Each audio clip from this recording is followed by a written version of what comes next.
Welcome to study Karnataka YouTube ಚಾನಲ್ಗೆ ನಿಮ್ಮೆಲ್ಲರ ಸ್ವಾಗತ. ಈ ದಿನದ Prajavani news paper current affairs ಏನಿದೆ ಅದೆಲ್ಲ ಅನಲೈಸ್ ಮಾಡೋಣ.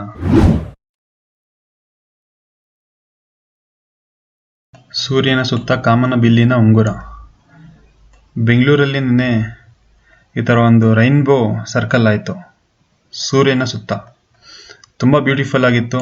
ತುಂಬ ಫೋಟೋಸ್ ಎಲ್ಲ ಶೇರ್ ಮಾಡಿದ್ದೀವಿ. ಆದರೆ ನಾರ್ಮಲ್ ಕಾಮನ ಬಿಲ್ಲು ಪ್ಲಸ್ ಈ ಥರ ಸರ್ಕಲ್ ಬರೋದಕ್ಕೆ ಬಹಳ ಡಿಫ್ರೆನ್ಸ್ ಇದೆ. ನಾರ್ಮಲ್ ರೈನ್ಬೋ ಏನಾಗುತ್ತೆ, ನಿಮಗೆ ಇಷ್ಟೇ ಬರೋದು, ಹಾಫೇ ಬರೋದು, ಇಷ್ಟು ಬರುತ್ತೆ.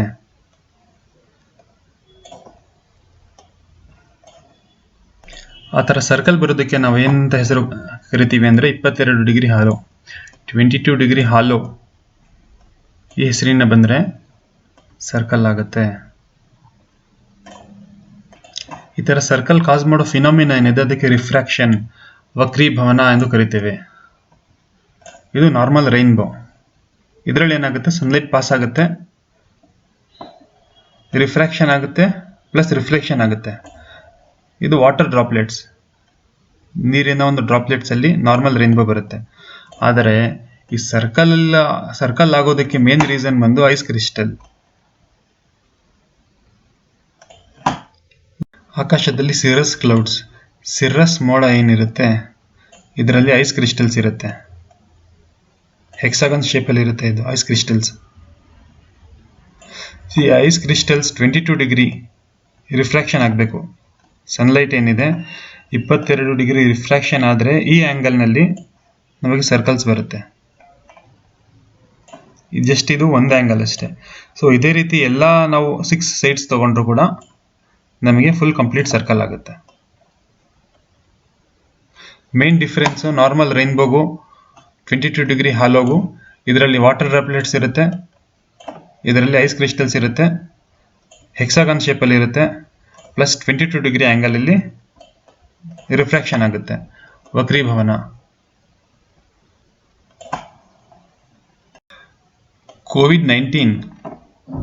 ಕೋವಿಡ್-19 ಫಸ್ಟ್ ಬಂದಿದ್ದು ವುಹಾನ್ 2019 ಡಿಸೆಂಬರ್ ಅಲ್ಲಿ ಫಸ್ಟ್ ಕೋವಿಡ್ ಬಂದಿದ್ದು. ಸೊ ಅದಕ್ಕೋಸ್ಕರ ಕೋವಿಡ್-19 ಅಂತ ಹೆಸರಿಕ್ಕಿದ್ದಾರೆ. ಕೋವಿಡ್-19 full form corona virus disease 2019, ಕೋವಿಡ್-19. ಇಲ್ಲಿ ವಾಲ್ ಸ್ಟ್ರೀಟ್ ಜರ್ನಲ್, ಅಮೆರಿಕಾದ ಒಂದು ಮೀಡಿಯಾ ಹೌಸ್ ಏನು ಹೇಳಿದೆ, ನವೆಂಬರ್ 2019 ವುಹಾನ್ ಇನ್ಸ್ಟಿಟ್ಯೂಟ್ ಆಫ್ ವೈರಾಲಜಿಯಲ್ಲಿ 3 ಸಂಶೋಧಕರು ಹಾಸ್ಪಿಟಲ್ ಅಡ್ಮಿಟ್ ಆಗಿದ್ರು. ಸೊ ಇವರಿಗೆ ವೈರಸ್ ಬಂದಿತ್ತು ಅಂತ ಹೇಳಿದ್ದಾರೆ. ಕೊರೋನಾ ವೈರಸ್ ಬರೋ 1 ತಿಂಗಳು ಮುಂಚೆನೆ ಇವರಿಗೆಲ್ಲ ವೈರಸ್ ಬಂದಿತ್ತು. ಚೈನಾ ಏನು ಹೇಳಿದೆ, ವಿಶ್ವ ಆರೋಗ್ಯ ಸಂಸ್ಥೆ ಮತ್ತು ಚೈನಾ ಟೀಮ್ ಬಂದು ಪರಿಶೀಲನೆ ಮಾಡಿದೆ, ವೈರಸ್ ಲ್ಯಾಬ್ನಿಂದ ಏನು ದೃಢಪಟ್ಟಿಲ್ಲ ಎಂದು ಚೈನಾ ಹೇಳಿದೆ. ಸೊ ವಿಶ್ವ ಆರೋಗ್ಯ ಸಂಸ್ಥೆ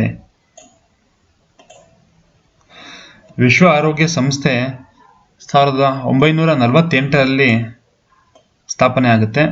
ಇದರ ಮುಖ್ಯ ಕಚೇರಿ ಜಿನೇವಾ, ಸ್ವಿಟ್ಜರ್ಲೆಂಡ್. ವಿಶ್ವ ಆರೋಗ್ಯ ಸಂಸ್ಥೆಯಲ್ಲಿ ಎಕ್ಸಿಕ್ಯೂಟಿವ್ ಬೋರ್ಡ್ ಅಂತ ಬರುತ್ತೆ, 38 ಜನರ ಎಕ್ಸಿಕ್ಯೂಟಿವ್ ಬೋರ್ಡ್. ಅದರಲ್ಲಿ ಒಬ್ಬರು ಚೇರ್ಮನ್ ಆಗ್ತಾರೆ. ಚೇರ್ಮನ್ ಅವಧಿ 1 ವರ್ಷ. ಎಕ್ಸಿಕ್ಯೂಟಿವ್ ಬೋರ್ಡ್ ಮೆಂಬರ್ಸ್ ಅವರ ಟರ್ಮ್ 3 ವರ್ಷ. ಸೊ ಈ ಚೇರ್ಮನ್ ಆಗಿ ಭಾರತದ ಹೆಲ್ತ್ ಮಿನಿಸ್ಟರ್ ಡಾಕ್ಟರ್ ಹರ್ಷವರ್ಧನ್ ಅವರು ಚೇರ್ಮನ್ ಆಗಿದ್ದಾರೆ. World Health Organisation executive board. At present ವಿಶ್ವ ಆರೋಗ್ಯ ಸಂಸ್ಥೆಯ ಚೀಫ್ ಸೈಂಟಿಸ್ಟ್ ಆಗಿ ಡಾಕ್ಟರ್ ಸೌಮ್ಯ ಸ್ವಾಮಿನಾಥನ್ ಅವರು ಕೆಲಸ ಮಾಡ್ತಿದ್ದಾರೆ. ವಿಶ್ವ ಆರೋಗ್ಯ ಸಂಸ್ಥೆಯ director general doctor Tedros Adhanom ಇವರು ಮುಖ್ಯಸ್ಥರು, ವಿಶ್ವ ಆರೋಗ್ಯ ಸಂಸ್ಥೆಯ ಮುಖ್ಯಸ್ಥರು. ಸೊ ಇವರು ಬರುವ ದೇಶ ಇಥಿಯೋಪಿಯಾ. ಇದು ಒಂದು ಆಫ್ರಿಕಾದ ದೇಶ, ಇಥಿಯೋಪಿಯಾದ ರಾಜಧಾನಿ ಅಡಿಸ್ ಅಬಾಬಾ.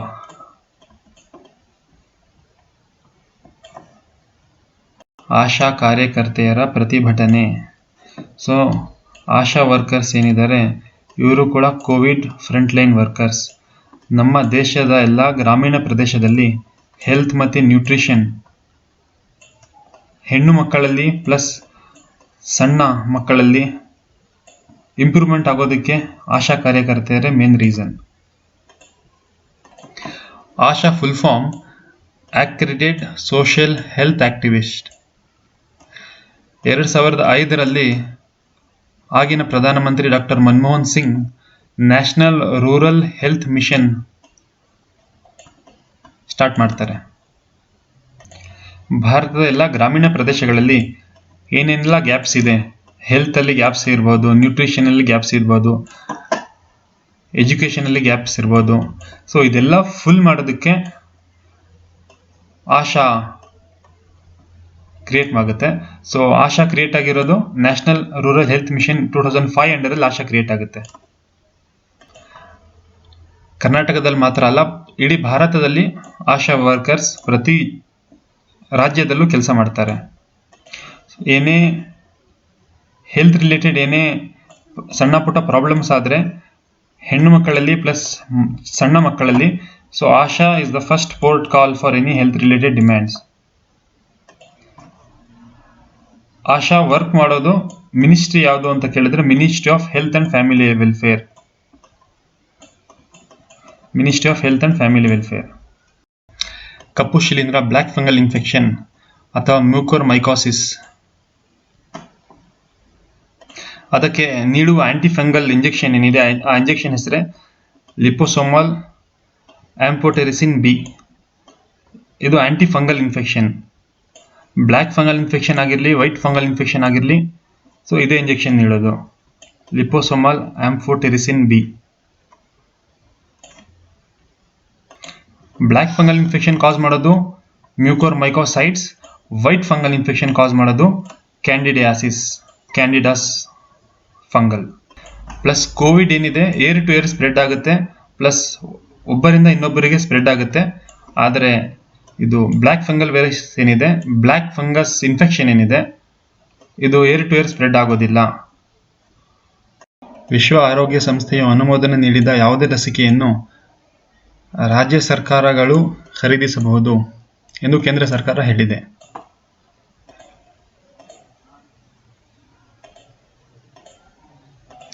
ವಿಶ್ವದಲ್ಲಿ ಇಷ್ಟೆಲ್ಲ ವ್ಯಾಕ್ಸಿನ್ಸ್ ಇದೆ: ಸಿನೋಫಾರ್ಮ್ ಚೈನಾ, ಫೈಸರ್ ಮತ್ತು Moderna USA, Covishield Serum Institute, Covaxin Bharat Biotech, Sputnik 5 Russia.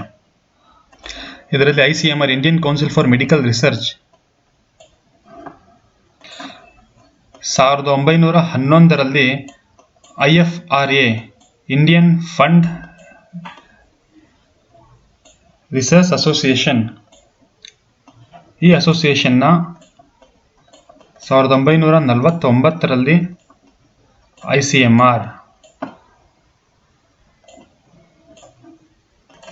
ICMR ಮುಖ್ಯ ಕೆಲಸ ರಿಸರ್ಚ್ ಮಾಡೋದು. ICMR ಅಂಡರಲ್ಲಿ ಭಾರತದಲ್ಲಿ ಯಾವುದೇ ರಿಸರ್ಚ್ ಆರ್ಗನೈಸೇಷನ್ ಇದ್ರೆ ICMR ಅಂಡರಲ್ಲಿ ಬರುತ್ತೆ. For example National Institute of Virology ಏನಿದೆ ಪುಣೆಯಲ್ಲಿ ಏನಿದೆ, ಇದು ಕೂಡ ICMR ಅಂಡರಲ್ಲೇ ಬರೋದು. National Institute for Traditional Medicine ಅಂತ ಇನ್ನೊಂದು ರಿಸರ್ಚ್ ಇದೆ, ಅದರ ಹೆಡ್ ಕ್ವಾರ್ಟರ್ಸ್ ಬಂದು ಬೆಳಗಾಮಲ್ಲಿದೆ, Belgaum in Karnataka. National Institute for Traditional Medicine. ಕೇಂದ್ರ ಸರ್ಕಾರ ಏನು ಹೇಳಿದೆ, ನೀವು ಯಾವುದೇ ವ್ಯಾಕ್ಸಿನ್ ಯಾವುದೇ ರಾಜ್ಯ ಕೂಡ ಇಂಪೋರ್ಟ್ ಮಾಡ್ಕೊಳ್ಬೋದು. WHO ಪರ್ಮಿಷನ್ ಅಪ್ರೂವ್ ಮಾಡಿರುವಂಥ ಯಾವುದೇ ವ್ಯಾಕ್ಸಿನ್ ನೀವು ಇಂಪೋರ್ಟ್ ಮಾಡ್ಕೊಂಡಿರ್ಬೋದು ಅಂತ ಹೇಳಿದ್ದಾರೆ. ಡೆಲ್ಲಿ ಮತ್ತು ಪಂಜಾಬ್ ಗೌರ್ಮೆಂಟ್ ರಿಕ್ವೆಸ್ಟ್ ಮಾಡಿದೆ ಫೈಸರ್ ಮತ್ತು ಮೊಡರ್ನಾ ವ್ಯಾಕ್ಸಿನ್ ನಮ್ಮ ಸ್ಟೇಟಿಗೆ ಬೇಕು ಅಂತ. ಆದರೆ ಫೈಸರ್ ಮತ್ತು ಮೊಡರ್ನಾ ಆ ರಿಕ್ವೆಸ್ಟ್ ಕ್ಯಾನ್ಸಲ್ ಮಾಡಿದೆ.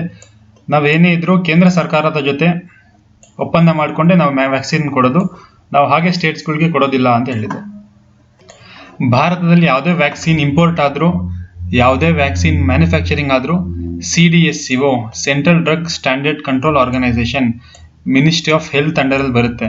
ಸೊ ಈ ಆರ್ಗನೈಸೇಷನ್ ಇಂದ ಪರ್ಮಿಷನ್ ತಗೊಂಡ್ರೇನೆ ಭಾರತದಲ್ಲಿ ಯಾವುದೇ ವ್ಯಾಕ್ಸಿನ್ ಅಪ್ರೂವ್ ಆಗೋದು.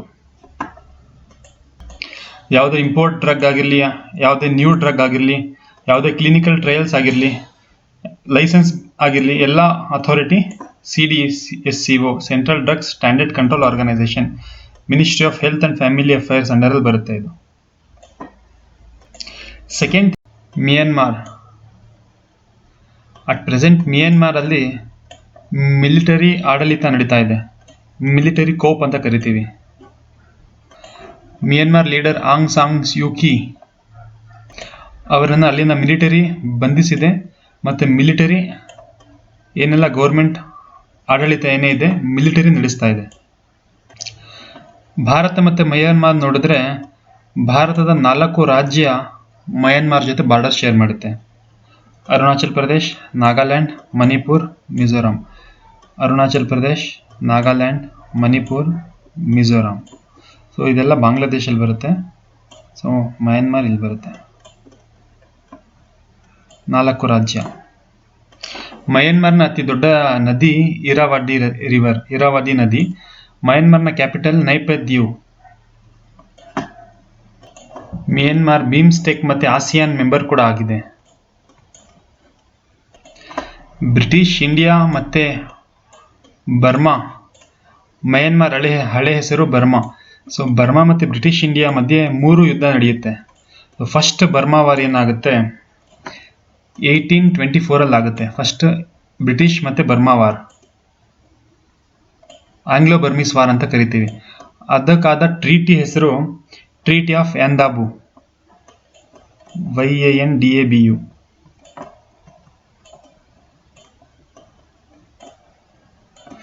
ಟ್ರೀಟಿ ಆಫ್ ಯಾಂದಾಬು ಮೊದಲನೇ ಆಂಗ್ಲೋ ಬರ್ಮೀಸ್ ವಾರ್.